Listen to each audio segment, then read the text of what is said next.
서울광역방송센터입니다. 어제에 이어 오늘도 서울 양평 고속도로 종점 변경 논란 얘기 해보겠습니다.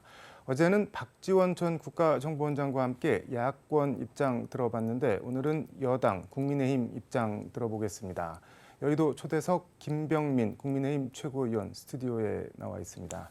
최고위원님 어서 오십시오. 네, 안녕하세요. 반갑습니다. 이게 주제가 좀 무겁긴 한데 서울 양평 고속도로 김건희 여사 일가 땅 논란. 어제 국민의힘 최고위원회에서 민주당을 향해 내로남불도 이런 내로남불이 없다 이렇게 세게 질타를 하셨던데 어떤 말씀이실까요? 이 고속도로 노선에 대한 변경, 네. 종점이 변경된 인근에 김건희 여사 땅이 있기 때문에 특혜 의혹이라고 민주당이 그간 주장을 해왔습니다. 네. 그렇게 따지는 민주당의 주장대로 살펴보게 된다면 기존에 있었던 원안 인근의 민주당 소속이었던 양평 군수, 정동균 군수 일가의 땅들이 있었는데 그렇다면 원안을 그대로 고수하겠다고 계속 주장하고 있는 민주당의 얘기는 이러한 정동균 민주당 군수에게 특혜를 주기 위한 것이냐. 정동균 군수의 가족이 이 예비 타당성 조사가 통과되기 수개월 전에 수백 평의 땅을 추가로 샀다는 거지 않습니까? 군수는 예타 통과되는 과정 속에서 누구보다 빠르게 정보를 접근할 수 있는 권한이 있을 텐데 예타 통과 직전에 이같이 수백 평의 땅을 바로 그 종점 인근에 샀다는 것은 이것은 특혜 논란이 앞으로 새롭게 불거질 수밖에 없어서 결국 지금 양평 고속도로를 둘러싸고 있는 논란 속에서 가장 문제가 되는 건 민주당 소속의 전 군수다라고 말씀드립니다. 정동기 전 군수 해명 들어보니까 그 수백 평 구입한 데가 본인이 거주하고 있는 집 바로 앞이고 세입자가 그동안 살았는데 세입자가 나가면서 그냥 이것저것 복잡하니까 우리가 사서 그냥 더 넓게 살자 뭐 이런 취지로 샀다고 하고 그리고 그 종점까지 가려면 산이 중간에 가로막혀 있어서 그 뭐 특혜랑 무슨 상관이냐 이렇게 반박을 하던데 그건 어떻게 보셨나요? 땅이 있는 곳은 특혜랑 무슨 상관이냐라고 얘기를 하게 된다면 김건희 여사 땅이 있는 곳으로 특혜랑 무슨 상관이냐 같은 맥락이 똑같이 일치하게 되는 것 아니겠습니까? 저희는 이제 민주당이 주장을 하더라도 한 가지 주장만 했으면 좋겠습니다. 이게 문제가 된다 그러면 같은 방식의 종점 인근에 땅이 있는 게 똑같이 문제가 돼야 되는데 이렇게 내가 하면 아무런 문제가 되지 않고 다른 사람이 하게 되면 특혜에 해당이 된다고 하면 이런 게 전형적인 내로남불이다 말씀을 드리고요. 다른 걸 다 떠나서 예타 통과 직전에 땅을 샀다는 것은 누가 뭐래도 기존에 있는 정보를 바탕으로 본인의 재산상의 이득을 더 극대화시키기 위한 것 아니냐 이렇게 지켜볼 수밖에 없는 것 아닙니까? 여기에 대한 민주당의 분명한 입장이 무엇인가를 촉구합니다. 어제 국토부가 새로 해명을 내놨는데 노선이 변경된 게 그 문재인 정부 당시에 이제 노선 검토를 할 뭐 용역회사 같은 거 입찰을 했고 그게 작년 3월에 업체가 선정이 됐고 이제 5월에 지금 강상면으로 가는 변경안을 내놨는데 이걸 가지고 또 작년 3월이면 대선에서 윤석열 대통령이 이겼을 때고 5월이면은 윤석열 정부가 출범했을 때 아니냐 이것도 우연이냐 뭐 이렇게 얘기를 하던데 그건 어떻게 보시나요? 윤석열 정부가 출범하고 영향력을 행사해서 종점을 변경시켰다는 게 이른바 권력형 비리라고 주장하는 민주당의 주장 아닙니까?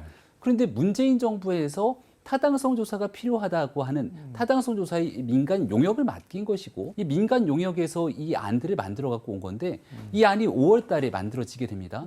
그러면 원희룡 국토부 장관이 취임한 지 불과 나흘밖에 안 됐던 때에 이 안이 나오게 된 건데요. 취임하자마자 서둘러서 나흘 동안에 이런 모든 것들을 다 김건희 여사의 특혜를 주기 위해서 이런 안들을 만들었다?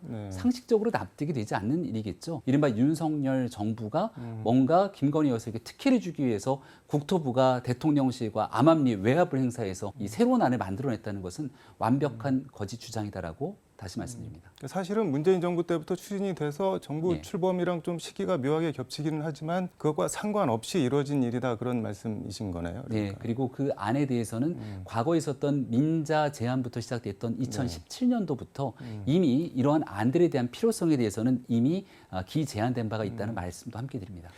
근데 양평 군민들이야 양평 안에 IC가 있으면 뭐 본인들이야 이용하기 편하고 뭐 좋아서 좋겠지만 이게 복기를 해보면은 처음에 이 서울 양평 고속도로를 만들려고 했던 취지가 그 남한강이랑 북한강이 합쳐지는 두물머리 거기 뭐 연꽃도 예쁘고 생태공원 뭐 등등등 해서 볼 게 많아서 진짜 주말이면 차가 미어 터질 그 6번 국도가 지방국도가 그래서 그거 해소하려고 그 양서면에다가 종점을 만들어서 중부 내륙 고속도로랑 붙여서 바로 옆에 양평 IC로 빠지게 해서 그렇게 하려고 고속도로를 건설하자 했던 거고 기재부 예타도 그런 취지로 통과했는데 어느 순간 고속도로를 왜 만들려고 했는지는 쓱 그냥 사라져 버린 것 같은 느낌도 드는데 이거는 어떻게 봐야 될까요? 국토부의 설명을 들어보니까 네. 기존에 있었던 원안 중심으로 가게 됐을 때의 교통량 분산 효과와 그리고 지금 노선 종점을 일부 변경하고 여기 IC를 설치하게 되는 개선된 안에 대한 교통량 분산 효과를 보니까 교통량이 분산되는 효과는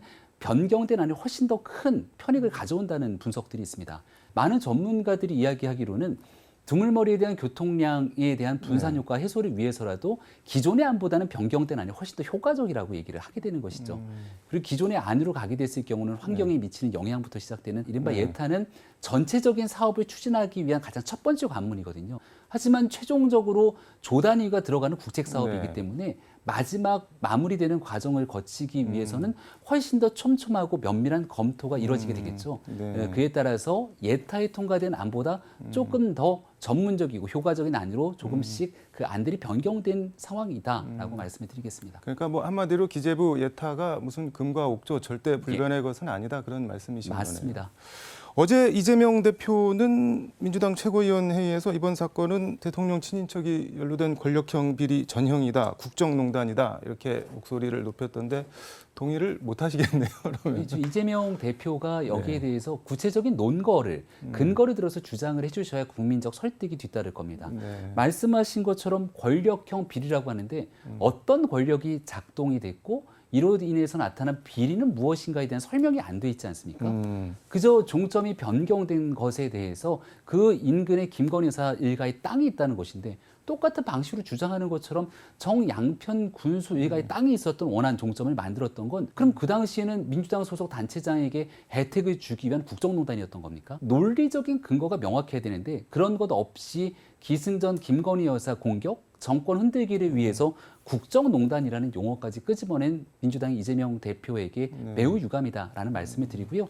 다시금 한 가지 꼭 되짚을 수밖에 없는 건 지난날 2021년 4.7 보궐선거를 앞두고 오세훈 서울시장 후보에 대한 내곡동 땅 의혹을 민주당이 수차례 제기했고 수개월 동안 오세훈 전 서울시장이 내곡동에 갔냐 안 갔냐 생태탕을 먹었냐 안 먹었냐 이런 일들을 가지고 선거를 치렀는데 그 결과가 어땠습니까?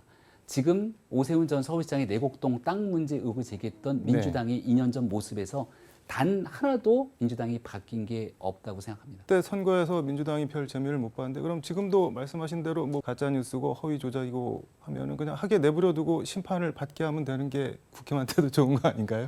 그런데 과거에 있었던 또 다른 가짜 뉴스인 청담동 술자리 의혹이라는 게 있습니다. 이 또한 명백한 가짜 뉴스로 판명이 났는데 그로부터 숱한 시간이 지나고 한 언론에 나온 기사를 보니까요.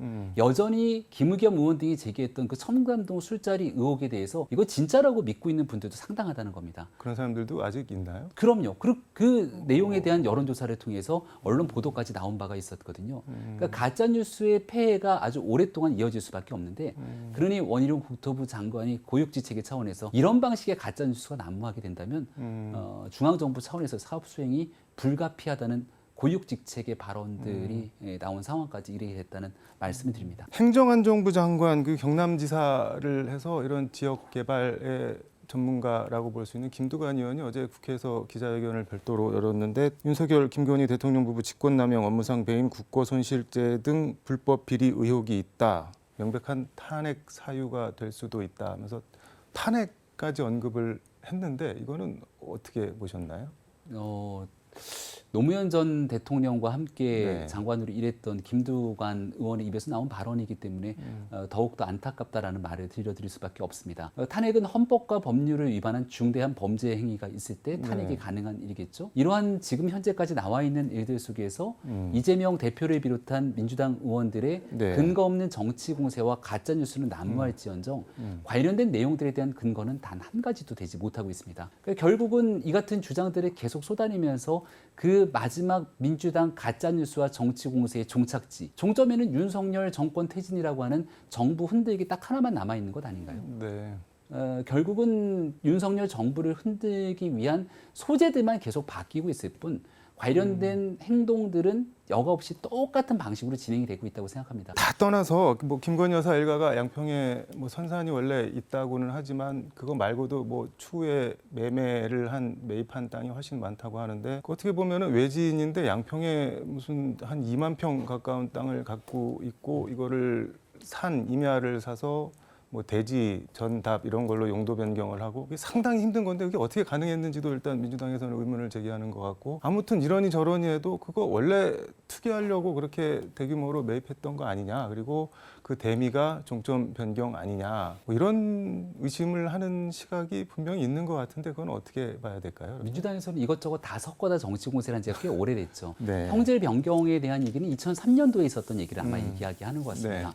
네. 2003년이면은 김건희 여사와 윤석열 대통령이 결혼하기도 벌써 한 10년 정도 전의 일이고요. 네. 이른바 지금 일어나고 있는 이 모든 상황들을 가정해서 그러면 그 당시에 형제 변경도 정부가 허가해주고 그 형제 변경을 하게 됐을 때 정부는 당시 노무현 정부 때 아닙니까? 2003년이면. 근데 그것과 아무런 연관성이 없는 2003년도 벌써 20년도 전의 일까지 다 끄집어 갖고선 네. 이게 이런 모든 것들을 위해서 한 것 아니냐는 이야기를 하는 건 이거야말로 근거 없는 정치 공세 아닙니까? 그리고 선거가 시작되기, 대통령 선거가 시작되기 1년 전부터 김건희 여사에 대한 여성 인권을 무참하게 짓밟는 마타도어, 네. 거짓 뉴스들이 막 이곳저곳에 쏟아나왔던 적들이 있습니다. 이른바 김건희 여사에 대한 악마화를 통한 정치적 이득을 보고자 했던 세력들이 존재하는 것 아닌가 싶은데 이제 이런 방식의 정치는 제발 좀 그만했으면 좋겠습니다. 이 용도 변경은 아마 2003년, 2008년 요 사이에 이루어졌던 것 같은데 또 이런 의견도 있는데 이게 만약에 이런 논란과 뭐 특혜 의혹 이런 게 뭐 이재명 대표나 김혜경 씨, 이재명 대표 처가에서 일어났으면은 경찰, 검찰이 어떻게 했겠냐, 뭐 당장 압수수색 들어가고 뭐 수백 차례 가고 그러지 않았겠냐. 안 하니까는 청문회 국정조사 특검 해야 된다. 지금 민주당에서는 이런 주장도 있는데 그건 어떻게 보시나요? 민주당을 둘러싸고 있는 사법 리스크 의혹에 대한 물타기성 성격의 발언이라고 생각합니다. 네. 만약에 명확한 근거들이 있다면 민주당이 그냥 가만히 있었겠습니까? 바로 즉각적으로 고소장, 고발장 접수하고 또 여기에 대한 법적인 절차들을 따져 묻기 시작했겠죠. 근데 지금 거듭 말씀드립니다만 이재명 대표와 민주당이 주장하고 있는 건 엉뚱한 가짜 뉴스를 섞어서 정치 공세를 하고 있을 뿐 이 정치 공세에 해당되는 명확한 근거들이 되지 못하고 있다는 데 있습니다. 그게 지난날 있었던 청담동 술자리 의혹이랑 무엇 하나 다를 바가 없다고 생각하는데요. 민주당 스스로가 본인들이 제기하고 있는 주장들이 정치적으로 영향력을 행사하기 위한 것인지 아니면 정말 법적인 도덕적 정의를 구현하기 위함인 것인지에 대해서는 민주당 스스로가 더 잘 알고 있을 거라 생각합니다.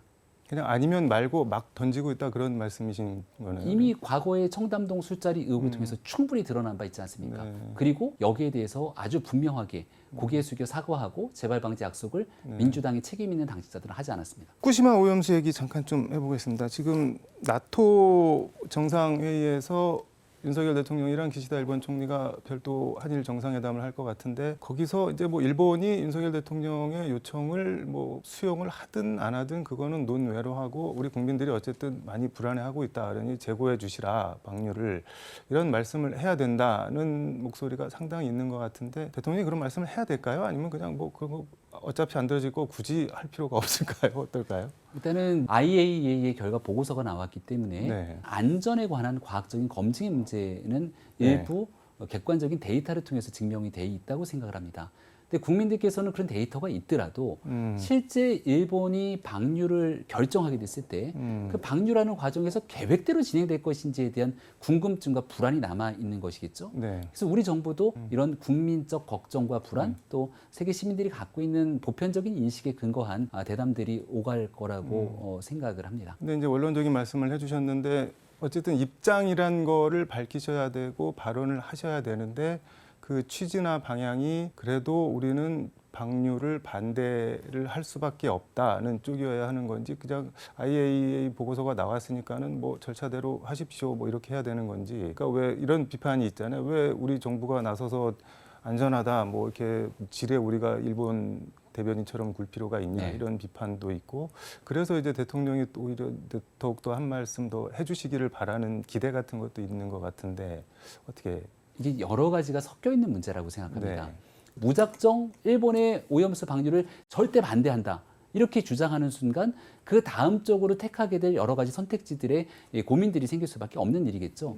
그리고 지금은 아직 일본 정부가 언제 방류하겠다는 최종적인 결정을 내리진 않은 상태이기 때문에 네. 대한민국 입장에서는 일방적으로 방류를 해라, 하지 말아라 이런 이분법적 접근은 오히려 이 복잡한 상황에 대해서 이거에 대한 운신의 폭을 좁히는 계기가 되지 않을까라고도 생각합니다. 뭔가 기술적 외교적 줄타기가 상당히 필요해 보이는 면이 있네요. 이게 근데 유승민 전 의원이 CBS 김현정 뉴스쇼 인터뷰에 나와갖고 대통령께서 이 문제에 대해서 너무 입을 다물고 계시는 것 같다. 뭐 반대 여론이 무서워서 참모들 뒤에 비겁하게 숨어 있다. 이렇게 비겁하다라고 말을 했는데 그건 어떻게 보셨나요? 반대를 위한 반대를 네. 하는 정치적 목소리들이 일부 있습니다. 일부 정치인들 같은 경우는 무조건적인 반대의 목소리만 내다 보니까 네. 대통령이 직접 나서서 행동하면 대통령 한마디에 모든 것을 바꾼다고 얘기하고 참모들의 차분한 의사결정에 따라서 한 단계, 두 단계의 속도를 조정하게 되면 대통령이 뒤에 숨어 있다고 얘기를 하고 어디에 논리적인 근거를 갖고 이야기를 하는지 결국 그런 주장의 끝에는 윤석열 대통령 정부 흔들기라고 하는 최종적인 종착점 하나만 남아있는 것 아니냐. 잘한 부분들은 잘했다. 또 아쉬운 부분은 아쉽다. 이런 대안들이 필요하다라고 하는 건강한 목소리가 지금 우리 사회에 꼭 필요하다고 생각합니다. 뭐 이렇게 하면 이렇게 비판하고 저렇게 하면 저렇게 비판하고 어차피 비판을 위한 비판을 하고 있는 사람들이 다 그렇게 보고 계신 거나요? 그러니까. 비난을 위한 비난을 쏟아내고 있다는 평가들이 적지 않은 정치인들이 있는데요. 비난을 위한 비난, 그리고 결론이 끝이 정해져 있는 근거 없는 비난들에 대해서는 결과적으로 정치를 더 혼탁하게 만들 뿐 의미 있는 우리 공동체의 변화와 진전을 이끌어내기에는 턱없이 부족한 한계에 부딪힐 수밖에 네. 없다는 말씀을 거듭드립니다. 시간이 거의 다 됐긴데 이거 하나만 좀 짧게 물어보겠습니다. 조국 전 법무부 장관 딸 조민 씨가 고려대랑 부산대 의전원 입학 취소 소송 취하한다. 이제 뭐 결국 본인이 스스로 뭐 이렇게 말하긴 그렇지만 이제 고졸이 되는 길을 택했고 어제는 또 조 전 장관 아들도 연세대 석사학위 반납한다고 학위가 뭐 본인이 한다고 해서 반납이 되는 건지는 모르겠는데 아무튼 뭐 그렇게 한다고 밝혔는데 반대 그러니까 비판하는 쪽에서는 조민 씨 기소가 임박했으니까 그냥 알아서 먼저 이렇게 납작 엎드리는 거 아니냐 뭐 이런 냉소 같은 게 있었는데 혹시 기사 보셨나요? 어떻게 보셨나요? 기사 내용들은 맞는데요. 네. 일단 조국 전 장관 재판 1심 결과 이제 유죄가 나오지 않았습니까? 그런데 조국 전 장관 부인 정경심 교수는 이미 대법에 확정 판결까지 났고요. 네. 대한민국 전체를 떠들썩하게 만들 정도의 이 입시의 공정성을 완전히 훼손시킨 범죄들이 일어났던 겁니다. 그럼 이러한 일들이 일어났을 때 정말 고개 숙여 사과하고 반성하고 뭔가 뉘우치는 자세들을 국민께 보였더라면 긴 시간이 지나서 이렇게까지 작은 일 하나하나까지도 온갖 비판을 쏟아내지는 않았을 거라 봅니다. 근데 아무런 문제가 없는 것처럼 하다가 이제 와서 문제점들을 인지하고 나서게 되니까 결국은 마지막 끝까지 순간에 가서야 반성 없는 행동으로 대안적 모습을 보인다고 하는 또 다른 비판들이 이어질 수 있거든요. 특히 조민 씨 같은 경우는 의사 면허를 취득하고 나서 의료계에서 활동까지 해왔을 텐데 그러니까 조금 더 빠른 방식의 정의로운 결정을 누구보다 내가 표창장을 위조했는지 나의 입학이 정당했는지는 조 전 장관 가족인 조민 씨가 제일 잘 알지 않겠습니까? 네, 나는 표창장 위조한 적도 없다고 라디오 가서 인터뷰하고 끝끝내 죄를 뉘우치지 않다가 마지막 순간에 가서 이런 결정을 하게 되는 것 사회적 지탄의 대상이 될 수밖에 없는 행동을 조 전 장관 가족 스스로가 해왔다고 생각합니다. 근데 뭐 지금 말씀 세게 비판을 지적을 해주셨는데 조 전 장관 뭐 총선 출마설도 뭐 어쨌든 계속 나오고 있고 조민 씨 SNS에 뭐 금방 팔로워가 막 수십만 뭐 이렇게 되고 그런 거 열광하는 층이 분명히 있거든요. 그거는 어떻게 보시나요? 핵심 지지층들이 정치적으로 지지하는 부분들과 사회적, 도덕적, 법정으로 지탄의 대상이 돼서 사법적 평가를 받는 일은 다른 일들이겠죠. 대한민국에는 사회적 지탄이 대상이 되고 또 범죄 혐의를 저지르고 나서 사법적 판단이 끝난 다음에도 뭔가 그 사람에 대한 정치적인 지지가 이어지게 됐던 과거의 선례들도 있습니다.